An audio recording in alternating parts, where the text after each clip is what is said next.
সবাইকে আন্তরিক শুভেচ্ছা জানিয়ে শুরু করছি আজকের অনলাইন ক্লাস পরিচালনা করছি আমি কৃষ্ণা চৌধুরী, সহকারী শিক্ষিকা, পশ্চিম কদরকিল স্কুল অ্যান্ড কলেজ, বলখালী পৌরসভা, চট্টগ্রাম।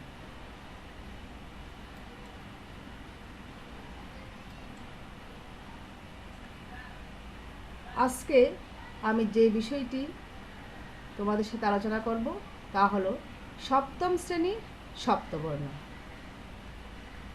এই সপ্তবর্ণ বই থেকে আমার আজকের পাঠ হবে শোনো একটি মুজিবরের থেকে এই কবিতাটি। এই কবিতাটি পাঠ শেষে তোমরা যা জানতে পারবে তা হলো কি, দেখো, প্রথমে কবি পরিচিতি বলতে পারবে, নতুন শব্দের অর্থ বলতে পারবে, মুক্তিযুদ্ধের ইতিহাস বলতে পারবে। তো শিক্ষার্থীরা, প্রথমে আমরা কবি পরিচিতিটা জেনে নিই। এখানে তোমরা যে ছবিটি দেখতে পাচ্ছ, ইনি হচ্ছেন শোনো একটি মুজিবরের থেকে কবিতাটির কবি হচ্ছেন গৌরীপ্রসন্ন মজুমদার। এই কবি গৌরীপ্রসন্ন মজুমদার জন্মগ্রহণ করেছিলেন কখন, দেখো, 1924 খ্রিস্টাব্দে, আর মৃত্যুবরণ করেছেন 1986 খ্রিস্টাব্দে। এই কবির পৈতৃক নিবাস ছিল পাবনা জেলায়। তিনি জন্মগ্রহণ করেছিলেন বা তার পৈতৃক নিবাস ছিল কোথায়? পাবনা জেলায়।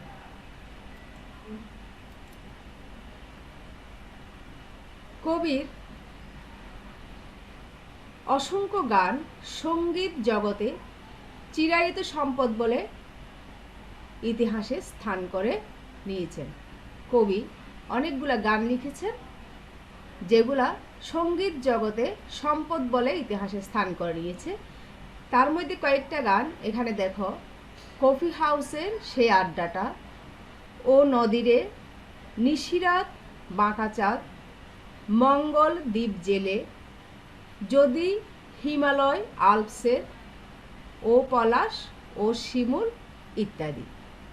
এইরকম কতগুলা গান লিখে তিনি ইতিহাসে স্থান করে নিয়েছেন। 1971 সালে মুক্তিযুদ্ধের সময় তার অসংখ্য গান মুক্তিযুদ্ধের স্বাধীনতাকামী মানুষের অন্তহীন প্রেরণা জুগিয়েছিল। সে গানগুলা দেখো কি কি: শোনো একটি মুজিবরের থেকে, আমরা সবাই বাঙালি, মাগো ভাবনা কেন, পথের ক্লান্তি ভুলে ইত্যাদি। এইরকম কতগুলো গান লিখে তিনি মুক্তিযুদ্ধের সময় স্বাধীনতাকামী মানুষের উৎসাহ, উদ্দীপনা ও প্রেরণা জুগিয়েছিলেন। তোমরা যখন বড় হবে বা সময় সুযোগ পাবে তখন এই ধরনের গানগুলা তোমরা শুনে নেবে। আশা করছি মাগো ভাবনা কেন এই গানটা তোমরা সব সময় কোনো জাতীয় দিবসে শুনে থাকো বা টিভির পর্দায় এই ধরনের গানগুলো আমরা সবাই শুনে থাকি। শোনো একটি মুজিবরের থেকে, এটা একটা গান, আবার এখানে আমরা এখন আজকে কবিতা হিসেবে পড়ব। রাষ্ট্রীয় অতিথি হিসেবে বাংলাদেশে এসেছিলেন কবি 1972 সালে, অর্থাৎ বঙ্গবন্ধু এই কবিকে রাষ্ট্রীয় অতিথি হিসেবে 1972 সালে আমন্ত্রণ জানিয়েছিলেন।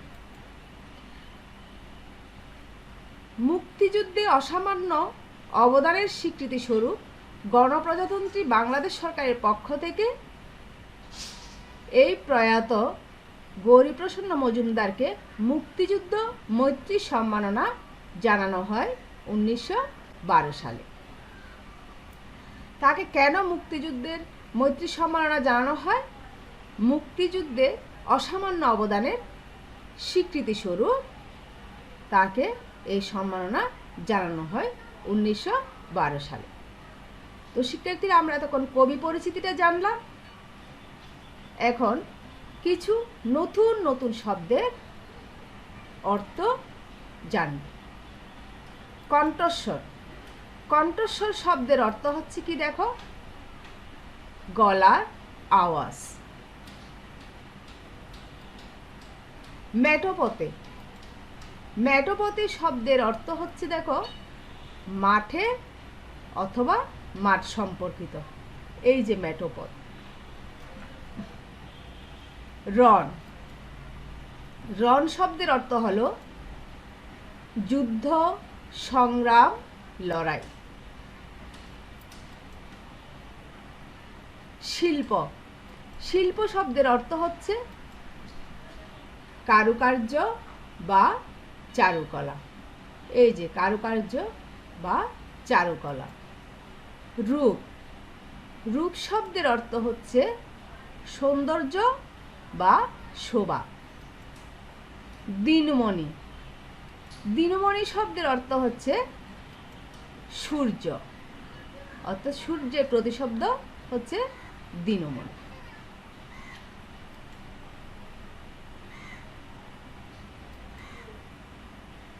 এখন আমরা কবিতাটা পরে পরে তা ব্যাখ্যা করার চেষ্টা করব। শোনো একটি মুজিবরের থেকে লক্ষ মুজিবের কণ্ঠস্বরের ধ্বনি প্রতিধ্বনি, আকাশে বাতাসে ওঠে রনি, বাংলাদেশ আমার বাংলাদেশ। এই যে কবি গৌরীপ্রসন্ন মজুমদার লিখেছেন, শোনো একটি মুজিবরের থেকে লক্ষ মুজিবরের কণ্ঠস্বরের ধ্বনি প্রতিধ্বনি, আকাশে বাতাসে ওঠে রনি, বাংলাদেশ আমার বাংলাদেশ। এখানে কবি ৭১-এর স্বাধীনতাকামী বাঙালির মহান নেতা বঙ্গবন্ধু শেখ মুজিবুর রহমানের যোগ্য নেতৃত্ব ও অবদানের কথা উল্লেখ করেছেন, অর্থাৎ যা লক্ষ লক্ষ মানুষের কণ্ঠস্বরের সাহায্যে আকাশে বাতাসে ভেসে বেড়াবে, সে বাংলাদেশ আর বাংলাদেশ এই ধ্বনিতে প্রতিধ্বনিত হয়ে উঠবে, অর্থাৎ সমস্ত বাঙালির মিলিত কণ্ঠস্বরে আমরা যে স্বাধীনতা আমরা পেয়েছি, সেই স্বাধীনতা কথা এখানে বুঝাতে চেয়েছেন কবি।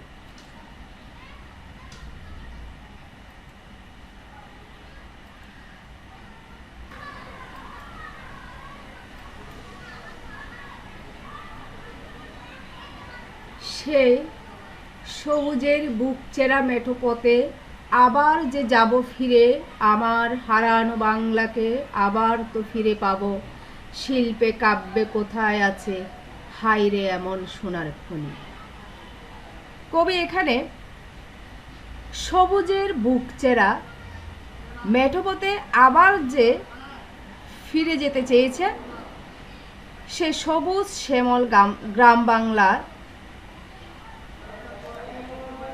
কথা তিনি এখানে তুলে ধরেছেন। কেননা 1971 সালে যে পাকিস্তানি শাসক গোষ্ঠীর নাগপাশে বন্দী হয়ে সাধারণ মানুষ যুদ্ধ করেছিল, সেই যুদ্ধে বঙ্গবন্ধু শেখ মুজিবুর রহমান স্বাধীনতার যখন ডাক দিয়েছিল, তখন লক্ষ লক্ষ বাঙালি প্রাণে মুক্তির আশা জেগেছিল এবং তারা সবাই একসাথে সে বঙ্গবন্ধুর ডাকে যুদ্ধে ঝাঁপিয়ে পড়েছিল।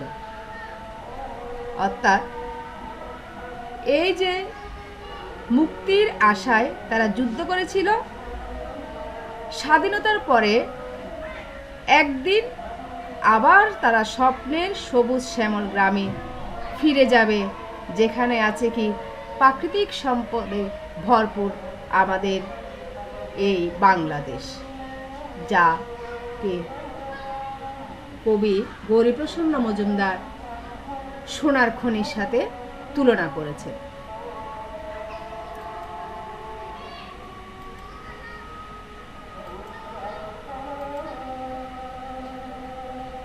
বিশ্বকবির সোনার বাংলা, নজরুলের বাংলাদেশ, জীবনানন্দের রূপসী বাংলা, রূপের যে তার নেইকো শেষ বাংলাদেশ।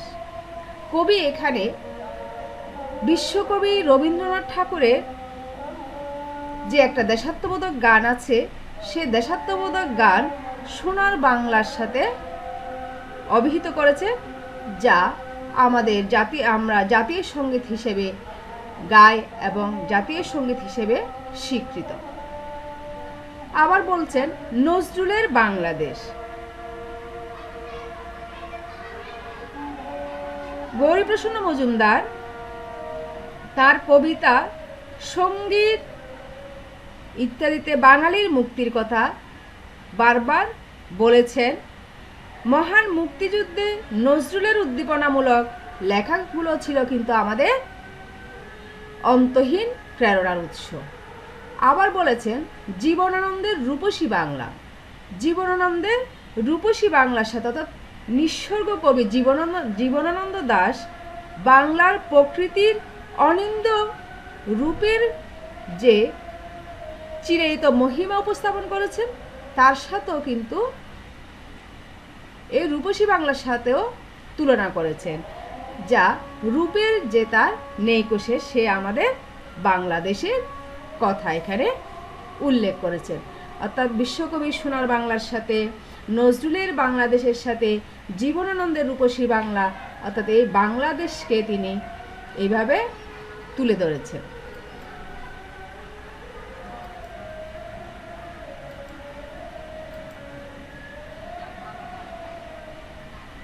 জয় বাংলা বলতে মন রে আমার, এখনো কেন ভাব আমার, হারানো বাংলাকে আবার তো ফিরে পাবো, অন্ধকারের পূব আকাশে উঠবে আবার দিনমণি।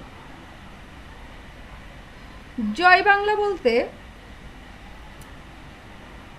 বলছে এখনো আমার এত ভাব, আমি আমার হারানো বাংলাকে ফিরে পাওয়ার জন্য যে 9 মাস ব্যাপী মুক্তিযুদ্ধ আমরা করেছিলাম, সেই স্বাধীন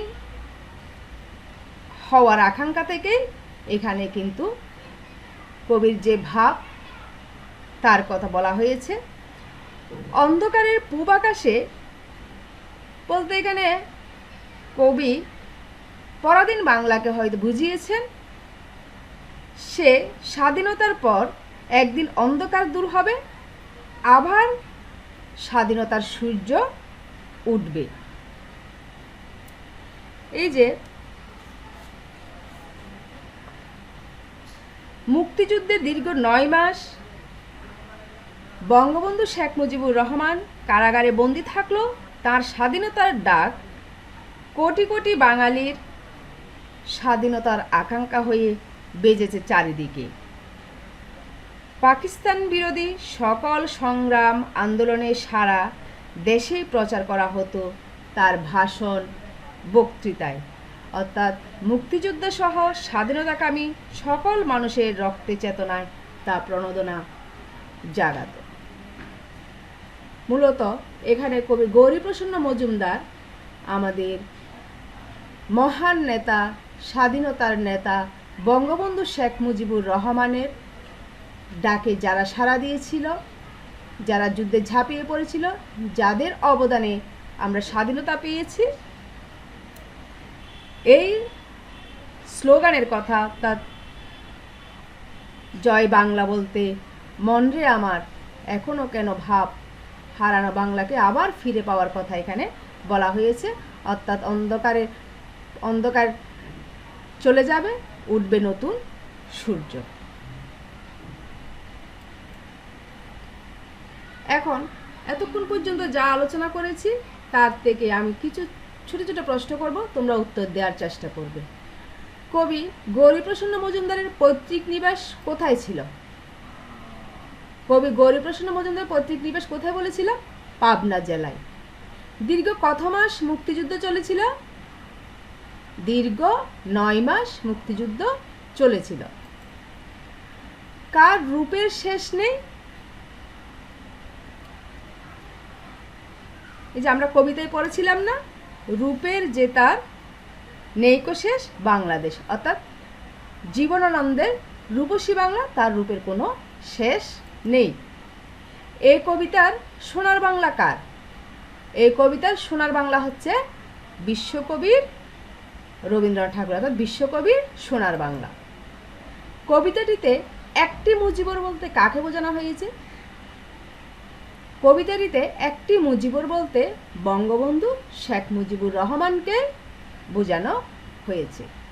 তো শিক্ষার্থীরা, আজকের পাঠ এই পর্যন্ত। তোমরা সবাই ভালো থাকবে, বাড়িতে বসে বসে অনুশীলন করবে। আগামী ক্লাসে আবার তোমাদের সাথে দেখা হবে। তোমাদের সকলকে অসংখ্য ধন্যবাদ।